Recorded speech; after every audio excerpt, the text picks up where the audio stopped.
बिस्मिल्लाहिर्रहमानिर्रहीम। अस्सलाम वालेकुम। मैं असदुल्ला खान हूँ। कुछ अर्सा पहले गिलगित बल्तिस्तान के वज़ीर आला खालिद खुर्शीद खान साहब को उनके ओहदे से हटा दिया गया था, नाअहल करार दे दिया गया था अदालत की तरफ से। अदालतें हमारे यहाँ तो आप जानते हैं ज़्यादातर अदालतें तो कठपुतली अदालतें हैं, न जाने कैसे फैसले करती हैं। लेकिन बहरहाल खालिद खुर्शीद खान की डिग्री को जाली करार देकर उनको उनके ओहदे से हटा दिया गया। सवाल यह है कि खालिद खुर्शीद खान फिर अगर जाली डिग्री के हामिल थे तो कैसे वो वज़ीर आला चले आ रहे थे, और फिर हालात बदलने के बाद तहरीक इंसाफ की हुकूमत ख़त्म होने के बाद ही क्यों ख्याल आया कि उनकी जाली डिग्री है, अदालतों को क्यों ख्याल आया। और फिर जब हालात बदले, हवा का रुख बदला और खालिद खुर्शीद खान जो है उन्होंने इमरान खान को धोखा देने या बागी होने से इनकार कर दिया, तो फिर ही क्यों ख्याल आया कि इनकी डिग्री जाली है। बहरहाल जो भी हुआ वो सीट खाली हो गई।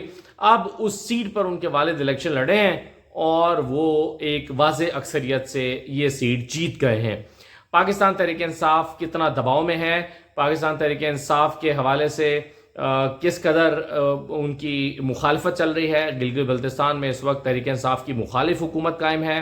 पूरी इस्टेब्लिशमेंट, पूरी मशीनरी, पूरी जो ब्यूरोक्रेसी, वो सारी पीटीआई के ख़िलाफ़ है। इसके बावजूद पीटीआई सीट जीत गई है और पीटीआई के उम्मीदवार ने 6191 वोट हासिल किए हैं, जबकि पीएमएल ने 4800 और पीपल्स पार्टी ने 4000 वोट हासिल किए हैं।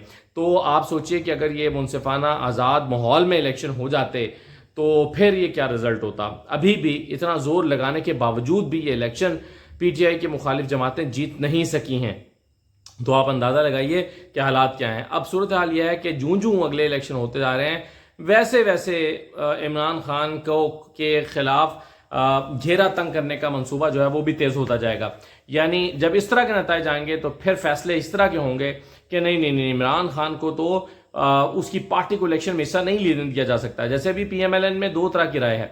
एक राय यह है कि नहीं, पीटीआई होनी चाहिए, बल्ले का निशान होना चाहिए, इमरान खान नहीं होना चाहिए। और दूसरी राय यह है कि नहीं जी, बल्ले का निशान ही नहीं होना चाहिए। जैसे राना तनवीर कहते हैं कि जी बल्ले का निशान ही नहीं होना चाहिए, तहरीक इंसाफ पर पाबंदी लग जानी चाहिए। तो अब वो ग्रुप जो हामी है इस बात का कि पीटीआई को बतौर सियासी जमात हिस्सा लेने की इलेक्शन में इजाज़त होनी चाहिए, और बतौर सियासी जमात तो उसके ऊपर कोई कदर नहीं होनी चाहिए, और बतौर सियासी जमात उस पर पाबंदी नहीं लगनी चाहिए। मेरा ख्याल है अब जैसे जैसे ये इलेक्शन होते जा रहे हैं, पहले ज़िमनी इलेक्शन हुए, अब गिलगित के इलेक्शन हुए, तो अब वो लोग जो तहरीक इंसाफ के इंतखाबात में हिस्सा लेने के हामी थे वो भी शायद इस नतीजे पर पहुंचे कि नहीं यार, ये तो खुदकुशी है, ये तो हम अपने पैरों पर खुद कुल्हाड़ी मारेंगे अगर तहरीक इंसाफ को लड़ने देंगे। तो मेरा ख्याल है कि इस तरह के जब नतीजे आएंगे कि जब सारे जोर लगा के भी तहरीक इंसाफ को नहीं हरा पा रहे होंगे, तो फिर वो यही फैसला करेंगे कि तहरीक इंसाफ इलेक्शन में हिस्सा ही ना ले पाए। तो ये सूरत हाल जो है वो तहरीक इंसाफ की पोजीशन वाज़ेह होती जा रही है, लेकिन उनका मुस्तकबिल जो है वो मखदूश होता जा रहा है, इसलिए कि उनके मुखालिफिन फिर अब उनको शायद इलेक्शन में हिस्सा भी ना लेने दें और तहरीक इंसाफ को बैलेट पेपर से ही उड़ा दें।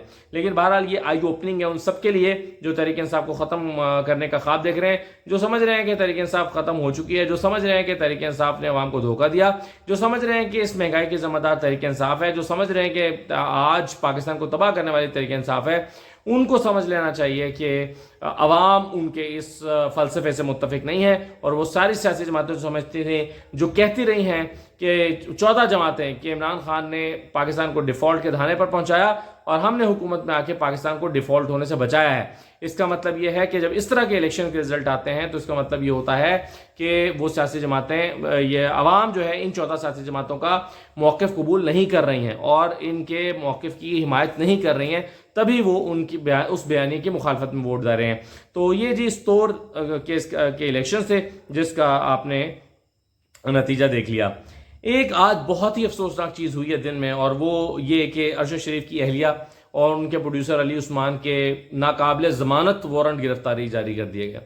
अदालतें, आपको हर स्टोरी के पीछे अदालत नजर आएगी। जितनी स्टोरी आजकल 90% स्टोरीज के पीछे अदालतें नजर आएंगी। अभी मैं खालिद खुर्शीद खान की बात कर रहा था कि उनकी नाअहली अदालत, और अब दूसरी स्टोरी अरशद शरीफ का। मतलब पाकिस्तान की तारीख में, क्या दुनिया की तारीख में यह अनोखा वाक़या होगा कि मकतूल की बेवा इंसाफ मांगती फिर रही है और मकतूल की बेवा का ही वारंट गिरफ्तारी जारी कर दिया गया। क्या है जी कि जी सरकार ने भी एक FIR दर्ज की थी अरशद शरीफ के कत्ल की, और सरकार ने इनको गवाह बनाया था। अब ये पेश नहीं हुए تو ان کا جو ہے وہ وارنٹ گرفتاری، ناقابل ضمانت وارنٹ گرفتاری نکال دیے ہیں ارشد شریف کی بیوہ کے. اور ارشد شریف کی بیوہ کہتی ہے کہ مجھے علم ہی نہیں ہے کہ یہ ٹرائل کورٹ میں کوئی اس طرح کا کیس بھی چل رہا ہے، کوئی یعنی کہ سمن ہی موجود نہیں ہے اور کوئی طلبی کا نوٹس ہی نہیں ہے. وہ کہتی ہیں کہ مجھے تو صرف سپریم کورٹ میں چلنے والے کیس کا علم ہے، اس کا تو مجھے پتہ ہی نہیں ہے، اور آج اچانک میڈیا سے پتہ چلا ہے کہ وارنٹ گرفتاری نکال دیے گئے ہیں.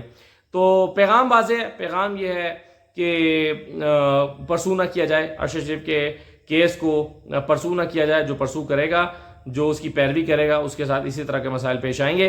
تو اس لیے بہتر ہے کہ اس کیس کو بھول جائیں اور ارشد شریف کے قتل کا حساب مانگنا چھوڑ دیں.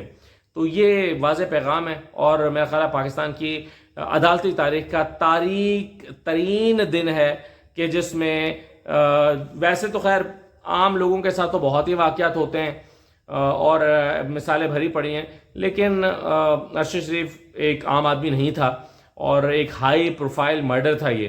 اور ہائی پروفائل مرڈر میں اگر اس طرح ہو رہا ہے تو آپ سوچیں کہ عام آدمی کے ساتھ عدالتوں میں کیا ہوتا ہوگا. اگر ایک ہائی پروفائل مرڈر میں ایک مقتول جو ہے اس کی بیوہ کو آپ ناقابل ضمانت وارنٹ گرفتاری جاری کر رہے ہیں تو عام لوگوں کے ساتھ آپ کیا کرتے ہوں گے. تو یہ ہمارا عدالتی نظام ہے، اور پاکستان کی تباہی کی اصل ذمہ دار ہماری پولیس اور ہماری عدالتیں ہیں، جنہوں نے انصاف دینا چھوڑ دیا لوگوں کو، اور اس طرح کی چیزیں جو ہے وہ کرنا شروع ہو گئی ہیں. آج ایک چیز اور ہوئی ہے، اور وہ یہ ہے کہ عثمان ڈار کو گرفتار کیا گیا. عثمان ڈار کافی عرصے سے سمہاؤ مینیج کیا ہوا تھا انہوں نے کہ وہ گرفتاری نہ آئیں، گرفتاری کے شکنجے میں نہ آئیں، جیسے کہ حماد اظہر نے مینیج کیا ہوا ہے، میاں اسلم اقبال نے مینیج کیا، کچھ اور لوگوں نے مینیج کیا ہوا ہے. ان کے اوپر بہت سختیاں آئیں، وہ سختیاں ان کی فیملی نے جھیلیں، بہنوں نے، والدہ نے، بوڑھی والدہ نے، ان کے کاروبار نے، ان کی فیکٹری کے پہ بند ہونا، سب نے بہت سختیاں جھیلیں عثمان ڈار کی فیملی نے. اس کے باوجود آج عثمان ڈار کی فیملی کی قربانی رائے گاں گئی ہے اور عثمان ڈار کو گرفتار کر لیا گیا ہے. اب یہ کراچی میں شاید موجود تھے اور کراچی سے ان کو گرفتار کر لیا گیا، لیکن اگر عثمان ڈار نے ایک پریس کانفرنس کر دی ہوتی باقی لوگوں کی طرح، جیسے باقی لوگوں نے کی ہے بہت سارے لوگوں نے، تو عثمان ڈار بھی آج آزاد پھر رہے ہوتے. عمران خان کے قریبی ساتھیوں نے ایک پریس کانفرنس کر دی کہ وہ عمران خان کی پالیسی سے اتفاق نہیں کرتے تو آزاد گھوم رہے ہیں. لیکن اگر انہوں نے پریس کانفرنس نہیں کی تو کاروبار بھی تباہ، گھر میں خواتین کی عزت بھی نیلام، اور اپنی بھی آزادی نیلام، اپنی آزادی بھی جو ہے وہ متاثر، اور پھر گرفتاری بھی مقدر. تو یہ ہوتا ہے اگین عدالتیں اگر ایک بھی ناانصافی کے خلاف بول رہی ہوتی تو یہ نہ ہو رہا ہوتا. یہ جس قسم کی گرفتاریاں ہوتی ہیں، اگر لوگوں کو انصاف مل رہا ہوتا تو شاید یہ نہ ہو رہا ہوتا. پھر اس ہر طرح کی برائی کی جڑ کے پیچھے آپ کو جو ہے وہ عدالتیں نظر آئیں گی. انفارچونیٹلی حالانکہ عدالتیں لوگوں کی امید ہوتی ہیں، لوگوں کو پتہ ہوتا ہے اچھا تم میرے ساتھ یہ کرو گے پھر میں عدالت جاؤں گا. تم اگر یہ ہم نے سنے ہیں جملے، لوگ کہا کرتے تھے کہ تم اگر یہ نہیں کرو گے تو میں تمہارے خلاف عدالت جاؤں گا. مطلب یہ ہوتا ہے کہ پھر عدالت تو ہے نا انصاف کرنے کے لیے. لیکن اب اگر یہی لوگوں کو پتہ نہ چلے اور لوگ یہ کہنا شروع کر دیں اچھا تمہیں میں جاتے کر رہا ہوں تمہارے ساتھ، جاؤ پھر جا کے عدالت کا دروازہ کھٹکھٹاؤ، مطلب یہ کہ عدالت کو تو میں مینیج کر ہی لوں گا، مطلب یہ کہ تم نے انصاف 20 سال بعد ملے گا.